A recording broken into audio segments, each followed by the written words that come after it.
Kaugnay sa pagtataas ng alert level ng Bulkang Mayon, makakausap natin si PHIVOLCS Director Teresito Bacolcol.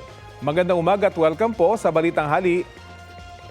Yes sir, magandang umaga din po and Happy New Year sa inyo. Happy New Year din po. Nakababahala na po ba yung pagtaas sa alert level 2 nitong bulkan? Ano po ibig sabihin nito? Ang alert level 2 means there is an increasing or moderate level of unrest that may eventually lead to a magmatic eruption. Pero sa ngayon wala pa po tayong eruption. But the probability po nito is higher compared to say when the volcano is on alert level 1. Sa historical record po nitong bulkan, itong mga rockfall event, talagang magandang gauge ho ba ito kung puputok na ang bulkan o hindi pa? Yes, yung ginagamit natin for Mayon Volcano, ginagamit natin yung rockfall events kasi yung 2023 eruption natin, nagkaroon po tayo ng rockfall events prior to its effusive activity. So almost the same yung nakikita natin ngayon. Prior to the eruption, last June 2023, meron tayong 49 in one day, 49 rockfall events. Pero before that, may mga mangingilan-ngilan. So it's the same with what we're seeing now.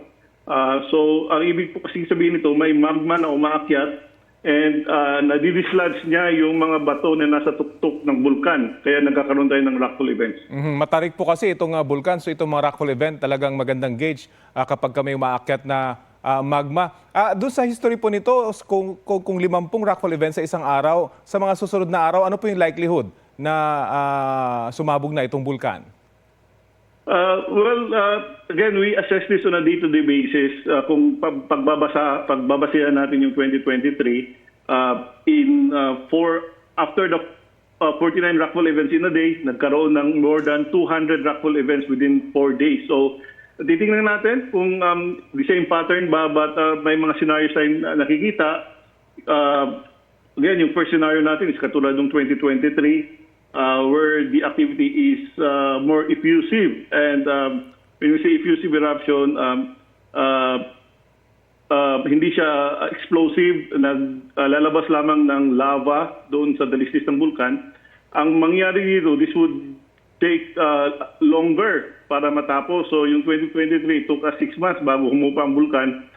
Pwede rin yung 2018 eruption natin, rockfall events and then followed by explosive eruption. And shorter ito, it only lasted for 2 months. Pero yun nga, explosive. Or pwede rin eventually yung unrest na nakikita natin ngayon would eventually taper off and yung rockfalls would decrease and yung mga monitoring parameters natin would stabilize. If this happens, we revert back to alert level 1. Opo. Hanggang saan po umaabot itong mga batong nahuhulog sa may tuktok ng bundok ng bulkan at may pangangailangan ho bang lakihan yung danger zone? For now, maintain pa rin natin yung alert, yung permanent danger zone natin na 6 kilometers. Even nung 2023, when we raised it to alert level 3, hindi naman tayo nag-expand ng permanent danger zone. Hindi tayo nag-expand ng danger zone. Nasa 6 kilometers pa rin, maintain natin. Yung rockfall events, nasa upper slope lamang yan. Nasa at least around 1 kilometer from the crater of the volcano. Habang may ganito pong event dyan po sa Mayon, kapag kaumulan, meron ho bang epekto ito? Yes po, even kahit walang event na ganito, may epekto pa rin ito kasi yun nga, may mga deposito pa rin tayo na nasa dalisdis ng bulkan na pwedeng i-remobilize as lahars. So, yun, yung may mga deposito pa rin tayo kapag malakas yung ulan, pwedeng ma-generate, pwedeng ma-remobilize as lahars.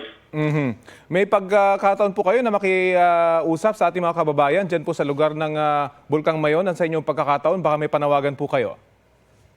Okay, so sa ating mga kababayan na nakatira around Mayon Volcano, again, yung Mayon, paalala natin, Mayon Volcano is on alert level 2. So please stay out of the 6-kilometer permanent danger zone and follow only official information coming from our office and sa kanilang mga LGUs. So maghanda rin sila in case the volcano's activity would escalate in the coming days or weeks. Okay, maraming salamat po sa oras na ibinahagi niyo po sa Balitang Hali.